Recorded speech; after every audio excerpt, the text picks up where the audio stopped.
first of all, thank you all for joining and to be educated on, I think it's definitely a pressing matter because this is on the election ballot that many of you are already filling out, maybe even sent it back in the mail. Today we're going to talk about Prop 207, which I'm going to not share about. I'm going to let Sheila fill us in on the exact measure of the proposition. But what I do want to share is today, just coincidentally, I get these emails from an auction website, and today there's actually an auction on ownership in a medicinal marijuana store. So if you end up coming from this presentation, you say you're still all in or you're not, talk to me and I'll get you that link. You can own one. No, I'm just joking though.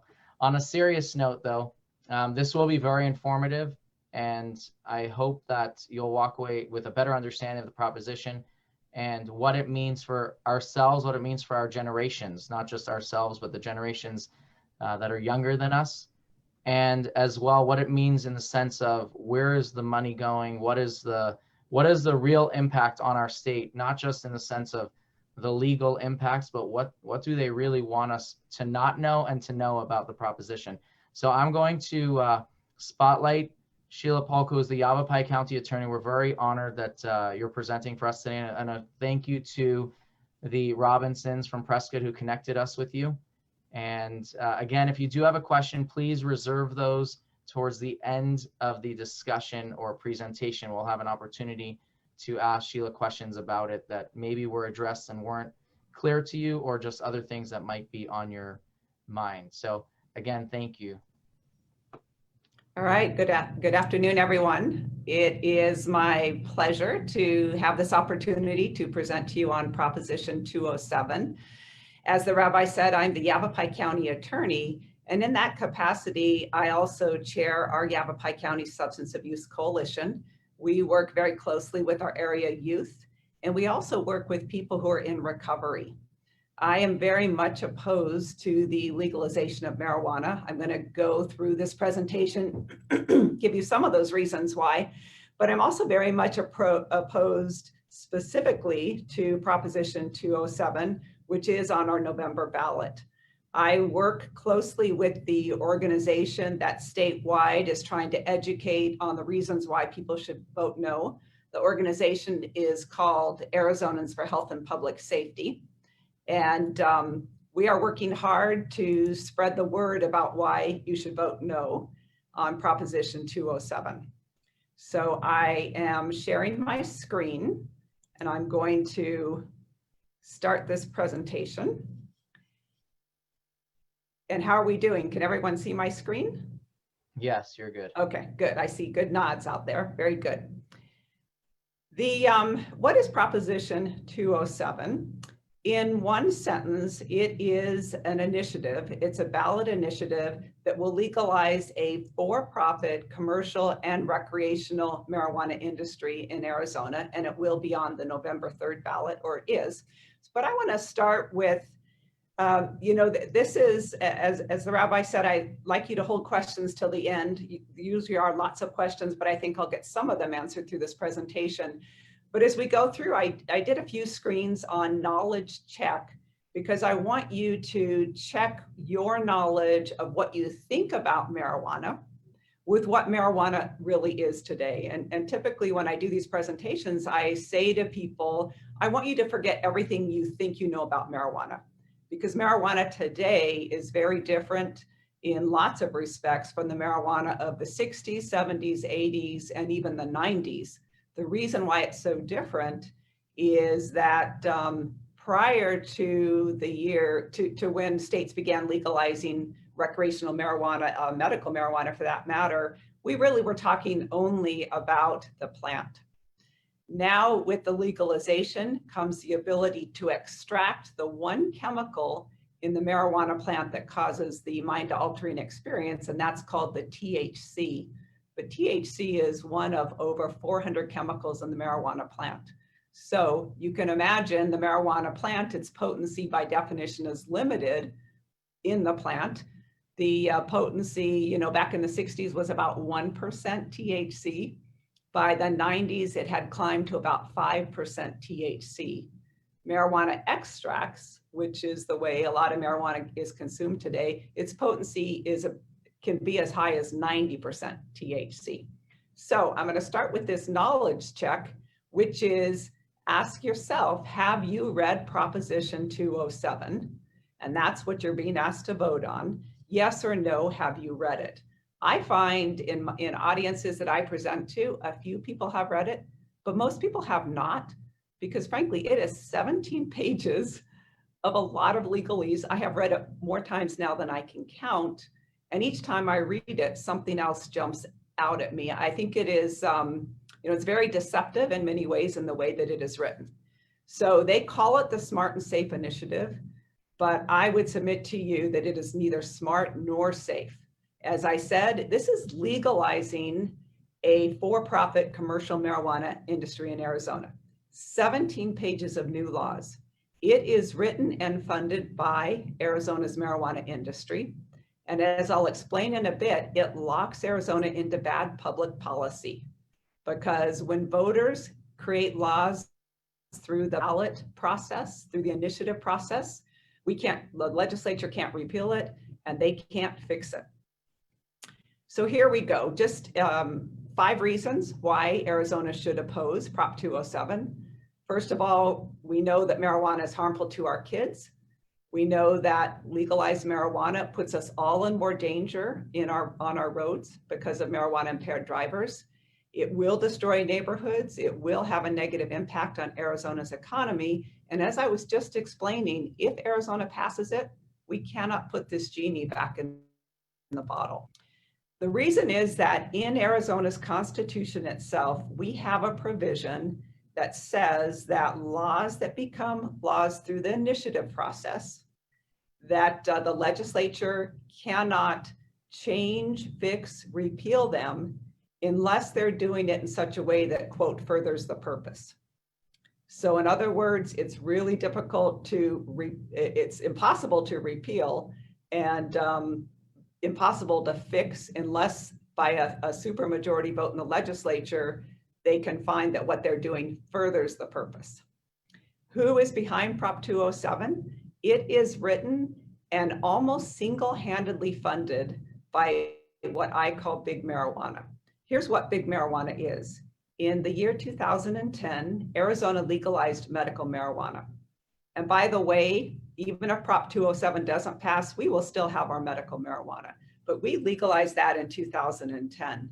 A lot of companies invested in the medical marijuana industry in Arizona, made a lot of money, and now they have decided that they can make even more money if they can sell that same product that they're selling as medicine, if they can now sell it for recreational use.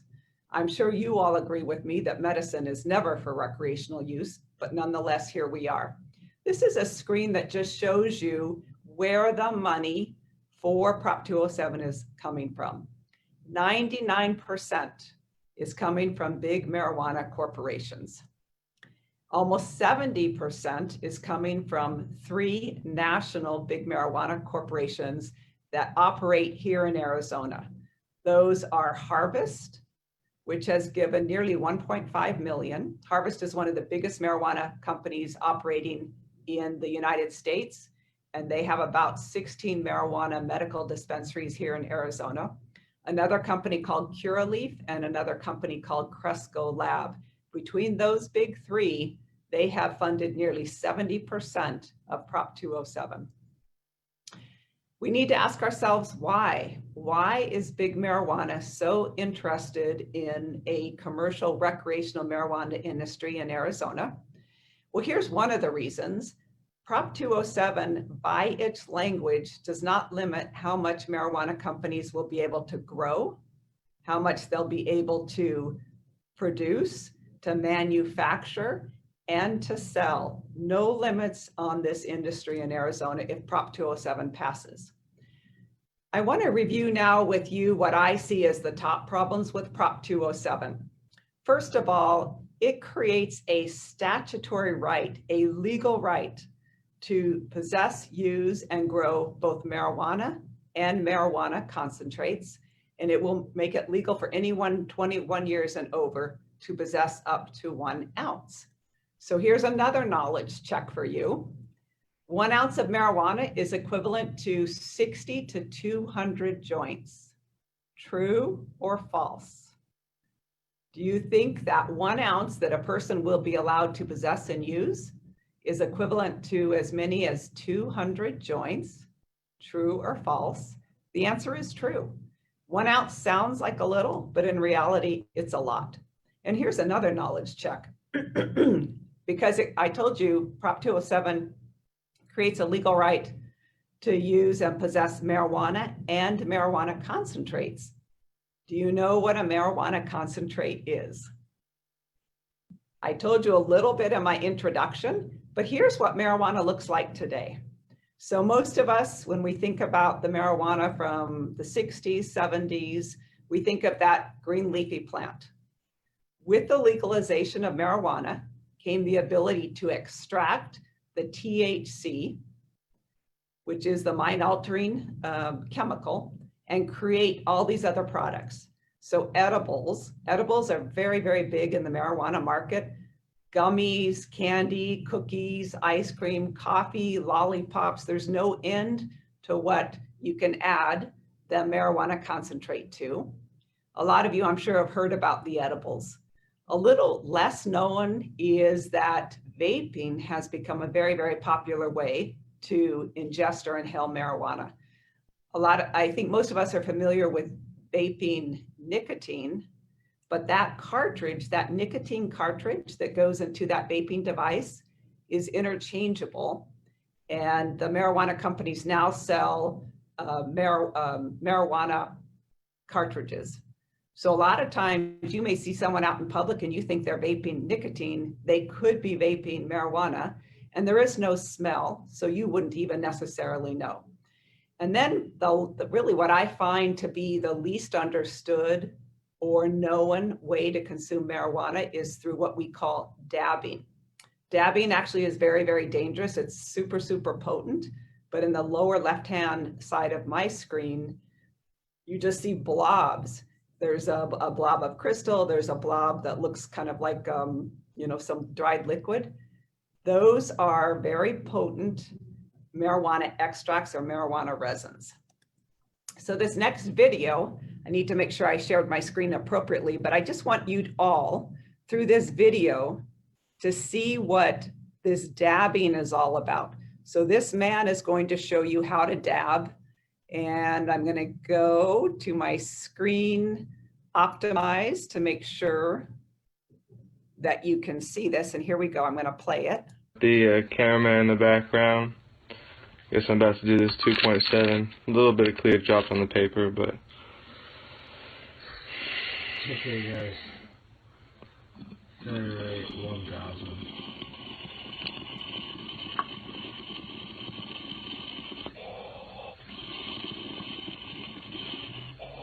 Oh, it's not over there so hard.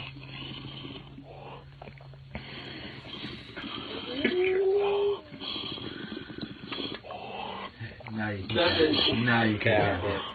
Hey, no walker puffs, bitch. Let's see some inhales. Deep shit. Let's look swing along. Come on, Dallas Dabber. Come on, bitch. Come on. You can do it. Halfway there. Halfway there. Oh. 700 good. Don't let that podcast touch you. That shit's gonna be hard as fuck. Come on. Come on. Death dab. What's the point of a death dab if you don't die? He's got the handshake going. Hold on, you go. Come on, you got it. You got it. 2 minutes, man. That's alright. 3 minutes in. Still gotta probably another 4 or 5.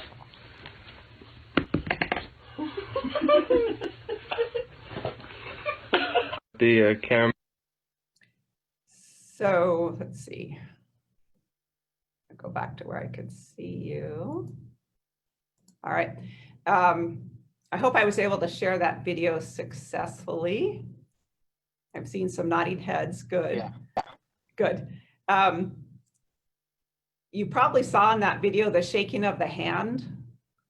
That's how quickly dabbing gets the THC to the brain. I find that video, every time I watch it, it makes me feel sick. I want to be sick because it is, I mean, lots of reasons, but that THC, that's the quickest way to affect the brain with that THC is to inhale it in that manner. That's highly potent resins that he was inhaling. But what you know is that our kids are doing that form of ingestion of marijuana more and more. And that's actually legal. Under Prop 207, that will be legal here in Arizona if you are 21 years and over. That handshaking, by the way, shows you how quickly that THC is affecting the brain and important things like motor control. I mean, just a really, I think, a really powerful video. So here's what I want you to, this is another knowledge check, but what percentage of marijuana users use concentrates? Again, most people of my generation, we think of people just smoking joints. The answer to this question is 66% of marijuana users are using the concentrates, either through the edibles, through the vaping, or through that dabbing. Prop 207 will actually allow public consumption of marijuana.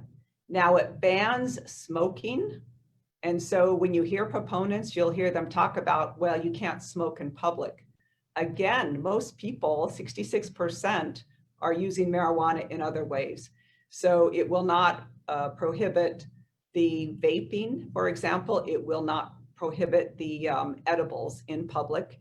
And there is no prohibition against using marijuana in front of children. Prop 207, I labeled this slide, it's coming to your neighborhood, and here's why. Prop 207 allows a person who's 21 or over to grow up to 6 plants in your own home. If you are a 2-adult household, you can have 12 plants in your home. Now, it requires that the plants be enclosed, be locked, not be viewed by your neighbors. But here's what's happening in California, Colorado, the states that have already legalized recreational marijuana, is that the drug cartels are coming into neighborhoods, either renting or buying up homes and turning the entire house into a marijuana grow. Those other states have limits on how many you can grow in your home, but the problem is from the outside, law enforcement can't tell if you've got 12 plants growing or 24 plants growing, or if you've turned a 4,000 square foot house into a marijuana grow. Ultimately, law enforcement can bring down some of those operations, but there's a lot of operations that they simply don't know about. California, they just took down a 42 entity, international entity drug cartel operation, and they were operating through these home grows. The problem I see with Prop 207 is that it creates a statutory right to grow marijuana in your primary residence. It doesn't say, by the way, that you have to own the residence. The problem I see is I don't think our homeowners associations will be able to protect neighborhoods from this. Again, it's a statutory right to do it. So the way I see the law, I'm just not seeing that even our homeowners associations will be able to protect us from a neighbor who's growing marijuana. Here's another part about Prop 207 that is terribly offensive. They give themselves the right to advertise their product on all platforms. So whether we're talking about billboards, newspapers, social media, they are going to be able to advertise. There's a recent study out of Washington that finds that youth who are subjected to advertising of marijuana are far more likely to use. This is not something Arizona is going to be able to do something about. Again, this is in an initiative. If it becomes law, they will have that legal right to advertise, and we won't be able to curtail that. Another nefarious provision, in my opinion, of Prop 207 is that there really is no local control. The proponents like to say that cities and towns can opt out of retail recreational marijuana. But if you read the fine print in the 17 pages, what you will find is that localities cannot opt out if you already have a medical marijuana dispensary. It turns out that almost every city and town in Arizona has a medical marijuana dispensary, and cities and towns will not be able to restrict retail marijuana in a more restrictive way than they regulate medical. So in other words, there really is no local control. In contrast, 2/3 of the cities and towns in Colorado have opted out of retail marijuana. They don't want retail, they don't want pot shops in their communities. Same thing in California. I just heard earlier today that 80% of cities and towns in California have said no to retail, to pot shops in their communities. Again, the writers of Prop 207, they know that localities don't want it. And so they wrote this provision in Prop 207 that takes away that local control. So some problems with Prop 207, starting with our kids. 11 states have now legalized recreational marijuana. And what we know is that when you legalize a product, that makes the supply higher, it makes it more accessible, and also the perception of risk by kids goes down. In other words, if it's a legal product for adults, then kids tend to think it is harmless. And so what we are seeing in states that have legalized, they have youth use rates among the very highest in the country. And we see more kids in those legal recreational states using that high potency marijuana. Here's why this matters so much to me, to you, and to Arizona. Marijuana is very, very harmful, particularly to the developing brain. The adolescent brain is not fully developed until age 25. Prop 207 allows young adults ages 21 and over to legally use. And we know that if it passes, many more of our kids will use. Frequent marijuana use while the brain is still developing inhibits brain development. There's a really good study out of a professor here at Arizona State University documenting a permanent IQ loss in kids who start using and use on a regular basis into adulthood. And then there's also lots of evidence, lots of studies, lots of science that shows us that marijuana use by adolescents permanently damages neural pathways that are related to cognition, to learning, to attention, and to emotional responses. And then the likelihood of long-term dependence, both on marijuana and other substances, increases dramatically the younger a person starts to use. And now there's lots of evidence that marijuana, particularly this high potency marijuana, is being tied to psychosis and other psychiatric disorders. Here's another knowledge check for you. From 2016 to 2018, youth use of marijuana in Arizona increased by 9%, increased by 33%, or decreased by 7%. I wish I could tell you that third was the correct answer, but unfortunately it's number 2. We are seeing an increase in use of marijuana here in Arizona by our youth. We do, every 2 years, we do the Arizona Youth Survey that looks at kids' use of all substances throughout the state. Again, we got medical marijuana in the year 2010, and we have been seeing an increase in our kids using marijuana ever since. Now, we're still lower than the top 25 states instead of youth use, but I can tell you with all certainty, if we Prop 207, our youth use is going to climb, and we're going to be among the top states because we'll join the other recreational states in terms of youth use. Again, legalized marijuana, supply increases, perception of risk decreases, and for kids, they find that it is more socially acceptable and easier to get. Prop 207 will allow marijuana gummies, candies, cookies, soda, and vape pens. When you hear the proponents talk, they'll talk about how we're going to keep it away from kids. You can't create marijuana edibles that look like humans, animals, insects, fruit, toys, or cartoons. But you can still create sports equipment, cars, cookies, candies, and other foods. Here's some really sad information that's coming to us out of Colorado. And that's it in Colorado. Women who use marijuana while they are pregnant more and more babies are being born with marijuana in their system.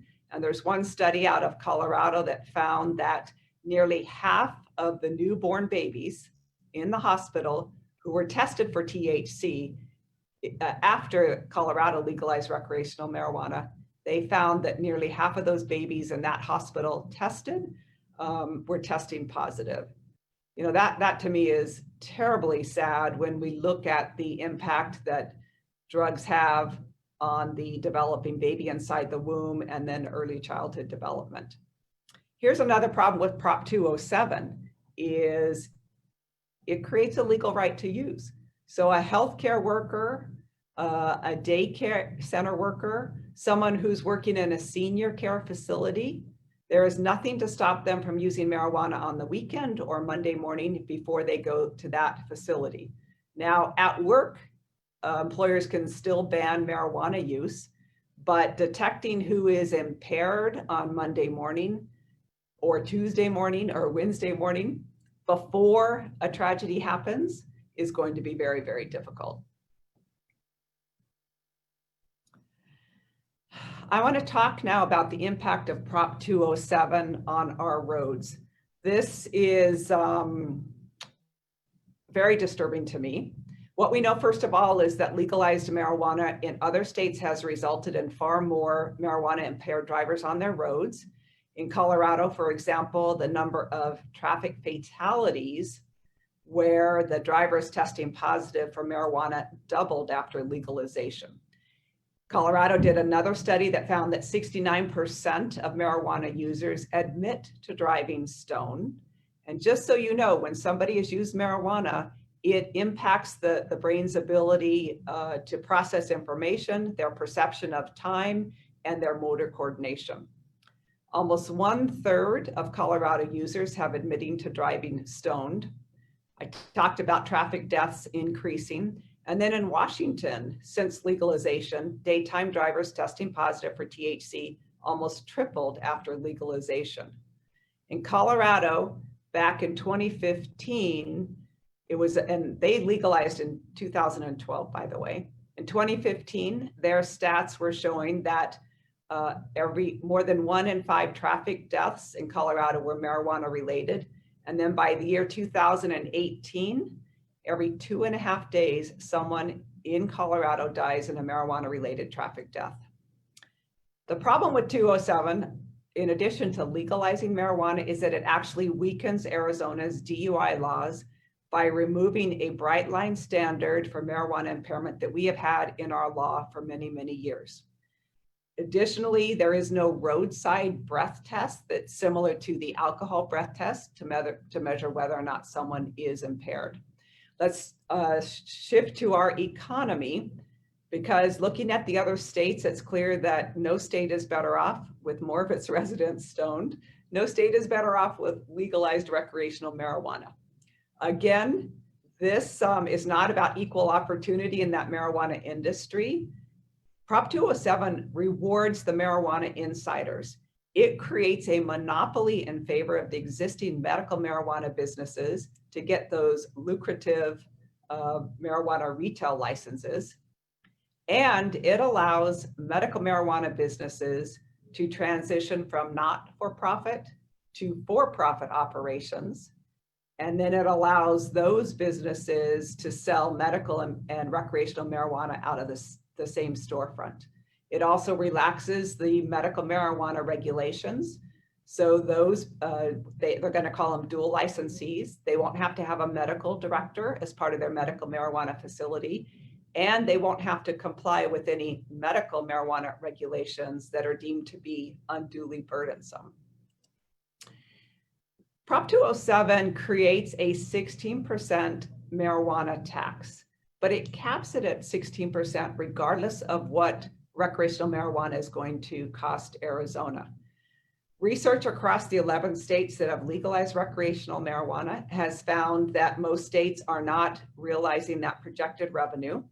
And there's a very important study out of Colorado that finds that for every $1 of marijuana tax revenue, Colorado is spending $4.50 to pay for the negative consequences, including increased hospitalizations, increased emergency room visits, the impact on youth in their schools, and the consequences of marijuana impaired drivers on our roads. You all need to understand that Prop 207 does not allocate money for Arizona's kids. There's no money in Prop 207 for K through 12 education, and that it weakens the rights of employers to maintain a drug-free workplace. This really worries me about Arizona's economy. We have many manufacturing jobs that by federal law have to maintain a drug-free workplace. And what we're seeing in other states that have legalized, like Colorado, is their businesses are having a hard time finding a qualified workforce as more and more young adults start using marijuana. That's why the Arizona Chamber of Commerce is opposed to Prop 207. What they're predicting is a lower overall workplace productivity, and that this will jeopardize the workplace development. I'm almost at the end of this presentation. I want to make sure I save time for your questions, but I urge you, if you have time, go on the internet, find this documentary called Chronic State. It's about 60 minutes, but it is so worth your time to watch. This is the true face of recreational marijuana. It's the face that you will never see in the media. It's not the narrative that the proponents put out there, but this is a documentary in Colorado showing us what legal recreational marijuana looks like. So I'm going to play this video.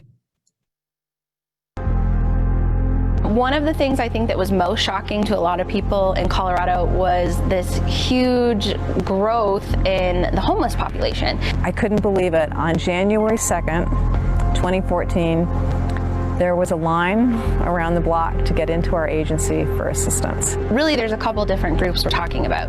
We have the homeless that are these chronically homeless individuals, whether it be for mental, financial, whatever reasons, and they can't get a job, they can't get a place to live. After legalization, we also saw this group that we more refer to as this transients or travelers. We now refer to them as marijuana immigrants. Some like the term and claim it, some don't. But you will ask people what brought you to Colorado, because they go straight to social services to get food stamps and get medical and all that. And they say, I came here to smoke pot. There's no shame in it because it's legal here. So they're very proud of it and feel like they're a part of something awesome and wonderful. And honestly, we just don't have enough housing for people. The people who are kind of at the bottom of the barrel in terms of resources now have even less. And it's just a very different group that's come in, very entitled, very difficult to work with. We've had to actually close down our supportive service center because I couldn't keep my staff safe anymore. And that just really breaks my heart. There's been about a 100-time increase in the amount of transients that were here. And they didn't have resources, they didn't have family, they didn't have support, but they came to either smoke weed, grow weed, or just be able to use it. They were here to use legal marijuana, and they had no intention of getting a job. Our motels in Pueblo are full. So you can't even use motels for emergency shelter because people are utilizing those for permanent housing year-round. So you have kids that are living with parents that smoke a lot of pot in very small spaces. So it's changed what we've been able to do for the people who need us the most. And I will get that link. It's called Chronic State. You can just find it on the internet, and if not, I can get you the link if any of you would like to watch that whole documentary. I really recommend that you do. So here's some things to remember. Prop 207, if it passes, will lock Arizona into bad public policy. Because propositions are protected by our Constitution, we can't put this genie back in the bottle. We will be stuck with this law, all 17 pages as it is written. Legislature cannot repeal it. The only thing they can do is amend it to further its purpose. Remember also that medical marijuana is already legal and available. Prop 207 does not change that. And in the end, what I urge, what I strongly believe, because I care about public safety, I care about our kids, and I love Arizona, I'm an Arizona native, is help spread the word to vote no on 207. What can you do? You can You can share what you've learned through this presentation. You can follow our work, just whether you're on Facebook, the internet. No on 207 will take you to our Facebook page, to our internet page, to our other social media. Get informed. We have all the information I presented is on our web page at No207AZ, along with downloadable documents that you can print and you can share with your neighbors. Talk to your friends, make sure they know why Prop 207 is bad for Arizona. We have a group of speakers that are available to present, to give the same presentation that I gave to you today. So if you know of other groups out there who would like to learn about Prop 207, just get in touch with us through our website. And we are still fundraising. It's kind of a David and Goliath story. The other side has raised more than $5 million to get you to vote yes. We have raised close to 1 million. But obviously, the more funds we have, the better job we can do to get our information out and to help spread the word. So if you're aware of anybody out there who would like to help financially, you can go to no207az.com and you can find out how to donate or to print the form to donate. And then finally, we're actually down to tomorrow. It'll be 2 weeks before the election. Some of you probably have already voted, but many probably have not. So just remember to vote no and to tell your family and friends to vote no. And that's the end of my presentation. I would love to take questions. Let me stop sharing my screen. There we go. All right. So I guess before we even get people to unmute their mics, I see there's already one. There's a question already in the chat, if I can just read that out to you. Why have I not seen any ads about this prop on TV? Have you seen ads? And others can chime in if they have seen TV ads for 207. You probably won't see ads either in favor or against 207 on TV. And that's because all that TV space has been bought up by the presidential campaign and then the state Senate campaign between Martha McSally and Mark Kelly. So we do not have the funds. It's very, very expensive to advertise on TV. It costs about $1 million a week.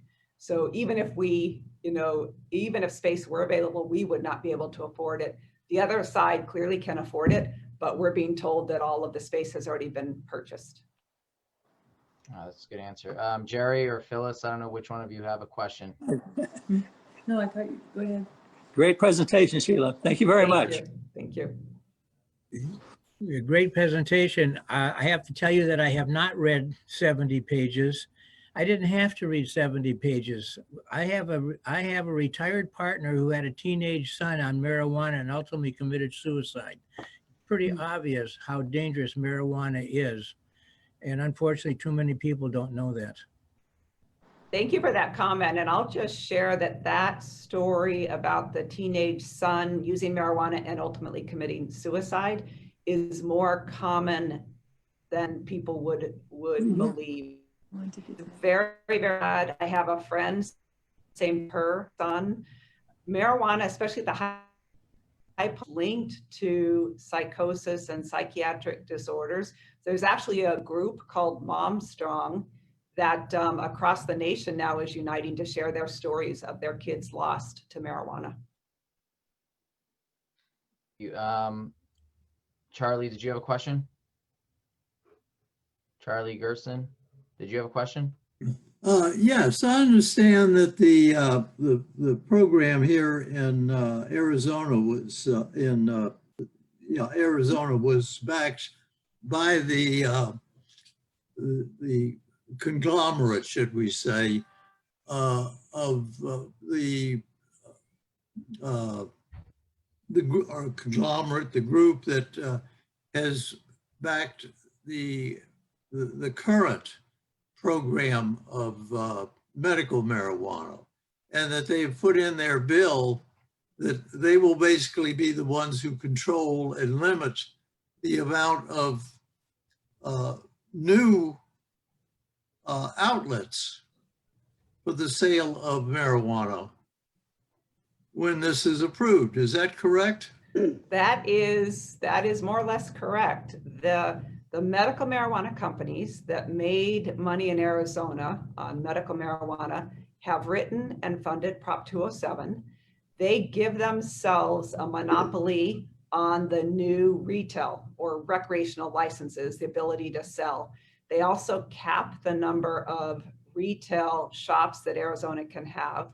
For the first 60 days, only existing medical marijuana companies in Arizona in good standing can apply for the retail licenses.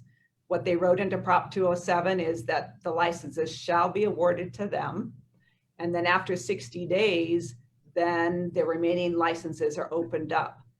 But it definitely creates a limit on how many retail shops there will be, and definitely is written by to favor the medical marijuana industry. So, I mean, it's all about money. You just have to follow the money to understand who's behind Prop 207 and what they're trying to do. They want to lock, there's lots of money to be made, by the way, selling addictive, harmful products. Just look at the tobacco industry and the alcohol industry. And they create, through this initiative process, they create for themselves this monopoly, this lock on that money that is out there to be made if Arizona legalizes this commercial industry. One thing you didn't mention is how marijuana is a lead into harder drugs. Absolutely. Thank you for bringing that up. You know, they say the research shows that about 90% of adults that struggle with addiction started as teenagers with alcohol and marijuana. But clearly, use of marijuana by our kids leads to further use of other substances. Absolutely. Thank you for bringing that up. Izzy, you had a question?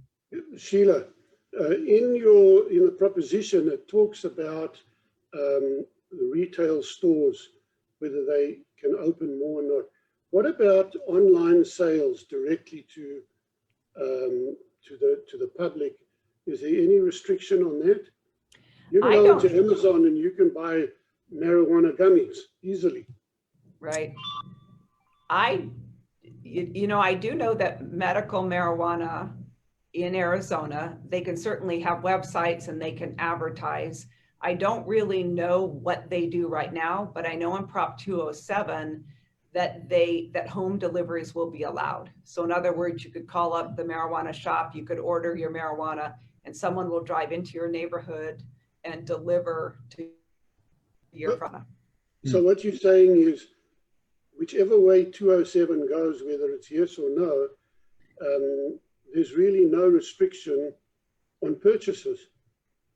Because if you can't buy it in a store, you can just order it online. Yeah, I will tell you, I'm not familiar with the online purchases of marijuana. I'll make a note to educate myself. I don't know how that works now. Just go into Amazon. You can find all of those gummies and cookies and whatever you want on Amazon. So, you know, if you're blocking the retail stores or the street sales, it's just going to increase the online sales. And instead of a guy from the store coming to deliver you marijuana, the Amazon truck will bring it for you. You know that marijuana sales are not legal from state to state. So I would need to research that farther, but it's clear that you can't purchase, it's illegal, I should say, to go online, purchase marijuana from a company in California and have it mailed to Arizona. That would be illegal. So yeah, but if you're purchasing something from Amazon, you have no idea where it's coming from. Yeah, I don't know. That's the problem. Thank you. Thank you. Phyllis and Jerry, I know you had a question, and then Judy will get to you. Sheila, thank you. And Yavapai County is so fortunate to have you as our county attorney. Thank you for all your hard work on this issue. Do you have any feeling about how No is doing in the state, as far as, have there been any polls done or?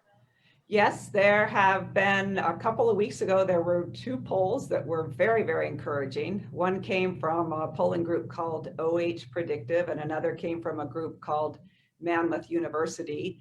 And both of those polls found, well, one poll found that there was only 1 percentage point separating the yes and the no.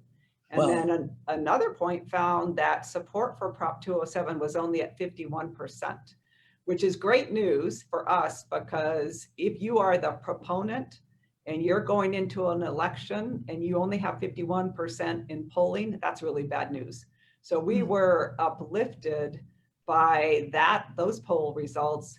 What we are finding is that if we can reach people and educate them about what's in 207, most people turn around and say, I don't want this. You know, even people who might think marijuana should be legal, when they understand what's in these 17 pages of self-dealing for the industry, most people are saying, no, this is not the way to do it. So we are encouraged. We are working super hard to get the word out. We, you know, we're finding that grassroots advocacy is very, very effective. Just with all of you, for example, and can all of you turn around and tell 5 people you know to vote no? We are feeling very, very optimistic. We're going to work up to the day of the election to educate. And, you know, everybody, if you agree with me, keep your fingers crossed. We defeated it, by the way, in 2016, and working really, really hard to see another good result for 2020.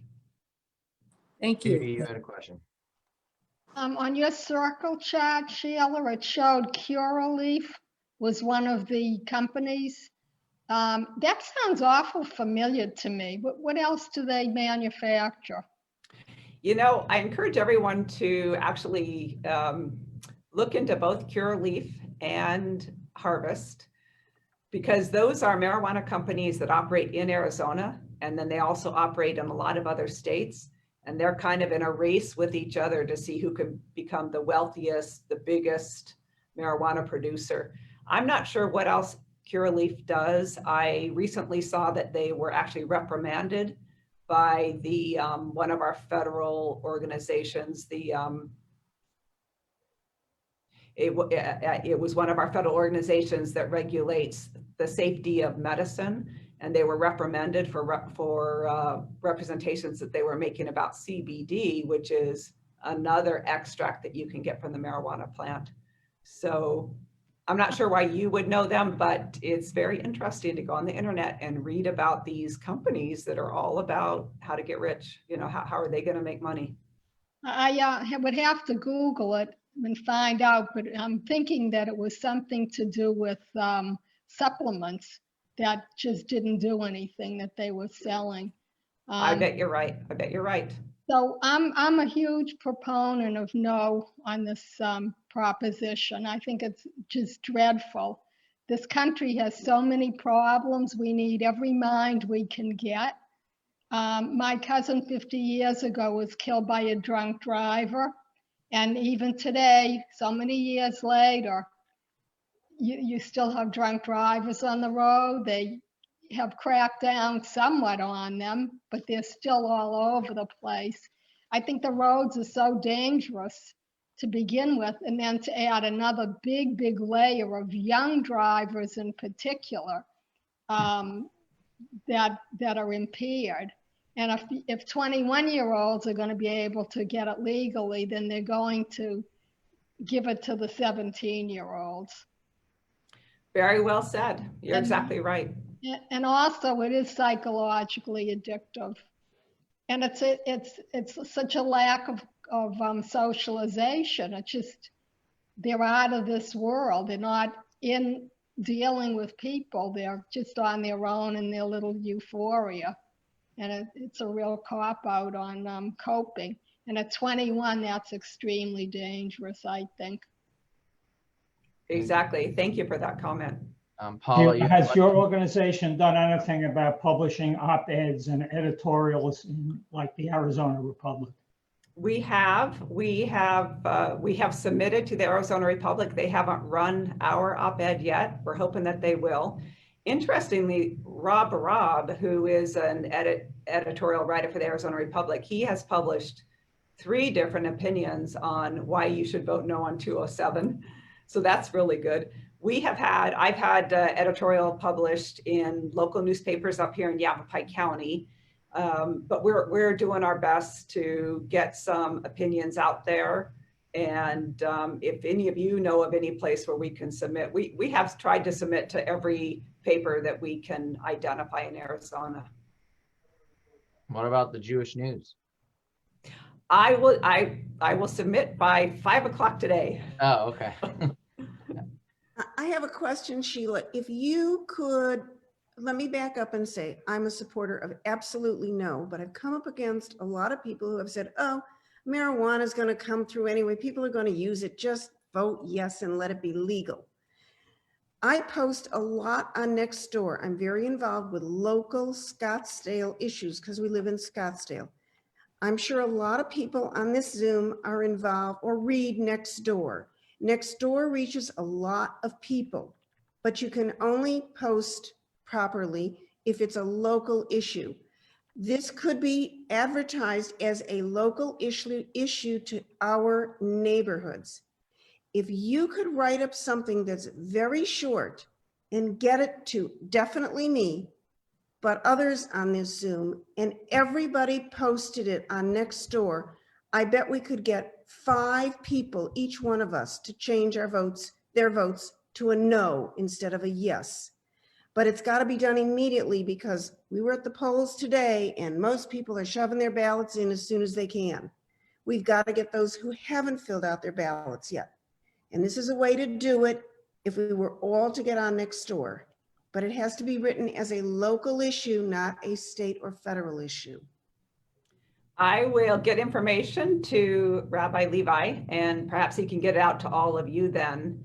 And we'll get something out in Word format that you could maybe tweak the words a little bit to make it fit what you're looking for. I think that's a wonderful idea. I think that's It has to be short and sweet and to the point, but on a local basis. I think that's a wonderful idea. Thank you. All right, here's 2 questions from the chat. The medical marijuana shops were limited in how close they could be to schools. Will that limitation apply to commercial shops? That's question number 1. I think the short answer is yes. You'll still see those zoning restrictions in place with respect to the retail shops. Okay, and then number 2 is, will it be an offense to feed marijuana-laden foods to people without their knowledge?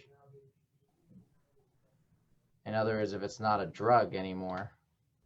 Yeah, I honestly don't know the answer to that question. So I will ponder that one. You know, the Prop 207 doesn't address that specifically. And I really don't know the answer. The Prop 207 allows adults to transfer marijuana from one another to give to each other marijuana, for example. So not the best answer, but that's what I know. Thank you. Rabbi, Izzy, we watched that movie on dough where they put a little bit of marijuana in their dough in the bakery. People didn't know it. This makes me leery of going to any kind of a bake shop and buying things. How do I know they're not sneaking it into my product that I'm buying? I don't want to eat it. It's not only limited to the bakery. They can put it into anything. You can go and buy a deli sandwich. It could be the same thing. You can't stop that. Right. They could lose their entire shop for doing that. That's just a movie. Don't get scared by movies. Yeah. As an FBI agent once told me, you know, they were talking about the threats on Jewish community centers. And someone said, well, maybe, you know, they were doing those phone calls, if anyone remembers. And Sheila, there are some more questions, but sure. They said he said, maybe the reason why they're calling places with a bomb threat was so that they'll evacuate and there'll be a sniper somewhere shooting at people as they run out. He's like, Levi, that's for the movies. This is a local FBI agent here. His name is Dan Johnson. And it was just funny to listen. He's like, that's not how it works in real life. That's very thought out. And it's just not how criminals work typically. Of course it could be, but he's like, that. Don't get worried from movie, you know, the scenes of the movies. Here is a question. I think, Stan, you had a question, right? I had a question. Well, we live in New York. And in New York State, we have a proposition right now on our ballots about our library. And we put up signs that say, vote yes, vote no on proposition, whatever. Do you do that in Arizona? Yes, we have signs deployed all over the state. So I hope those of you who live in Arizona have seen our signs. Yeah, we see them in our neighborhood. Well, we were asked to have these signs put on our property. So I have one in my yard. yeah, so that's what Awesome, I'm saying. thank you. It's very visual. Oh. Yes. And the other question I have is, who proposes a proposition in Arizona? Well, before you jump, how do people get the signs if they want it? Are they still coming out? We do have signs. The best way would be to go to our website and send an email. Or if that fails, Rabbi Levi, if you're willing to be help them communicate with me, get a message to him, and we'll make sure that you find out where you can go to get signs. I picked mine up at the Republican headquarters on 24th Street. Oh, that's awesome. Yeah. So it's on 24th Street. It's around Indian School here in Phoenix. Yeah. Yeah. Good. Go there and pick up signs. That's great. Maybe you should put that on your website. Okay. Just a suggestion. Yeah, How do you get a proposition on a ballot? In Arizona, they are called initiatives until they're certified for the ballot. And at that point, they are titled propositions. But initiatives can come from anybody. So someone who has an idea can write a law, and then they have to collect, it's around 250,000 valid signatures from voters in Arizona. Then it goes to our Secretary of State, who checks the signatures, certifies, and then it can make it to the ballot. The reality is that the process to go from an idea to actually appearing on our ballot cost about $1 million. So in my opinion, the initiative process in Arizona has become the tool of wealthy special interests to get what they want. There's no limit on how many pages the initiative can be. That's why this one is 17 pages. And the way our Constitution works, all 17 pages, whatever is certified, if voters vote yes, becomes law. So it's become, it's not the poor man's way to get a law passed, because nobody has $1 million. But if you're the medical marijuana industry, you made lots of money in Arizona, you can raise $5 million and get your, statutorily protected, lucrative commercial marijuana retail industry in Arizona. Do people in Arizona know what you just said? Is that common knowledge? I say it everywhere I go, but I think a lot of people don't know that. A lot of people don't know that. Maybe that should be out there too. We try. You saw it was part of my proposition. 26 states in the United States have this initiative process written in the Constitution, and Arizona is one of those 26 states. They're mostly Western states, by the way.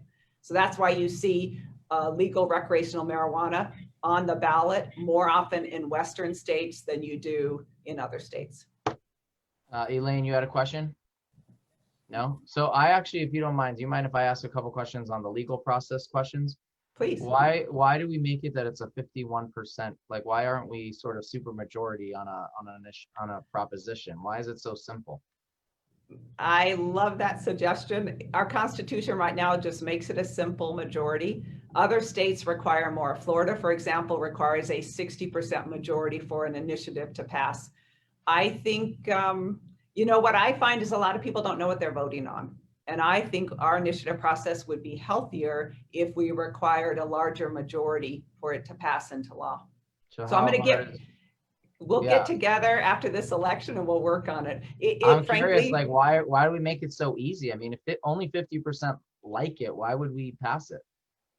That's a great talking point. It's in our Constitution, and we will have to change the Constitution in order to change that majority requirement. But that wouldn't be retroactive, correct? Correct. It would not be retroactive. So this would have to, if this would pass, there has to be another initiative proposition that says remove it, rescind it? Correct. Is there ever, I know you said the only exception to change these things is to sort of make it better. Would make it better meaning, like you said, Colorado is spending $4.50 for every $1 of revenue. Would a ratification of that proposition through legislation mean tax them more? I don't think that will be permissible. Prop 207, by its very language, says the marijuana tax shall be 16%. and actually has an additional provision that says if the federal government ever taxes marijuana, the total tax cannot be more than 30%. So in my opinion, they are doing that because they want to keep the product affordable both for themselves and for their client. But if Arizona wanted to increase that tax rate, I don't think we can. If Prop 207 passes, regardless of the cost, we will never be able to tax it more than that 16%. So I guess on that note of the federal idea, if this is against a federal law, isn't that enough reason to say it can't pass regardless of how many votes? You know, legally, it is against federal law, but it takes the federal government to come into a state to challenge what a state has done in court if the federal government believes that it's illegal under federal law. So it takes action by the federal government. If Prop 207 passes, it's going to be Arizona law. Arizona can't stop it if it complies with our process, and the federal government would have to actively come into the state, file something in court to stop it, and they're not going to do that. And they haven't done that till now. So I guess, so one last question that I had, in the video that you shared, that's considered drug paraphernalia, the pipe or whatever it was? Yes. Yes. Is that still going to be illegal? No. Oh no. Prop 207 makes all the paraphernalia legal as well. So if a police officer spots that in a car, they can no longer assume it was for an illegal drug or substance. A person can say, hey, it's marijuana. Correct. Correct. And I'll give you one other. Right now, Arizona we use what we call our canine partners, which are our drug detection dogs. They're trained to detect illegal drugs. Our dogs, most dogs across the United States, are trained to detect illegal substances, including marijuana. What's happening in other states that have legalized marijuana is the entire force of our canine partners have become invalidated. In other words, we won't be able to use them because what the courts have ruled is that those dogs could be detecting legal marijuana, which would not be probable cause for a stop or for a search or for a seizure. Wow. So recreational marijuana essentially invalidates the existing population of canine partners. Meaning they can't be retrained. They can't be retrained. Wow. Izzy, you had a question? In fact, Arizona, in Yavapai County, we actually have an awesome dog, an awesome canine that one of our police agencies acquired from Canada. After Canada legalized marijuana, their canines became not useful. And so agencies in the United States started acquiring their dogs. So we got in Yavapai County a dog that is trained to detect fentanyl, which is a topic for another day, a horrible, horrible drug, but it's our first dog in Yavapai County that can detect fentanyl. But Canada's whole population of canines were rendered useless when they legalized marijuana. Wow. Izzy, you had a question? Yeah. Before I ask this question, can I ask you to turn off Facebook and all recording? Because what I'm going to ask, I wouldn't like it to be recorded. All right. So give me a second. Let me then officially thank Sheila for this presentation, because I would love for this to be shared. So I will end the recording in just a second. Before that, I wanted to just make sure everyone is aware, tomorrow at 11, we do have a movie discussion on Red Sea Diving Resort. And then on Tuesday, we have the director of the Jewish Community Relations Council, Paul Rockwell, who has worked for the State Department. He's going to be talking about Jewish communal public diplomacy. That's on Wednesday. But again, thank you, Sheila, for this presentation. Very informative. And I think there was a lot to be learned from the questions themselves. So thank you so much. My pleasure. Thanks for having me.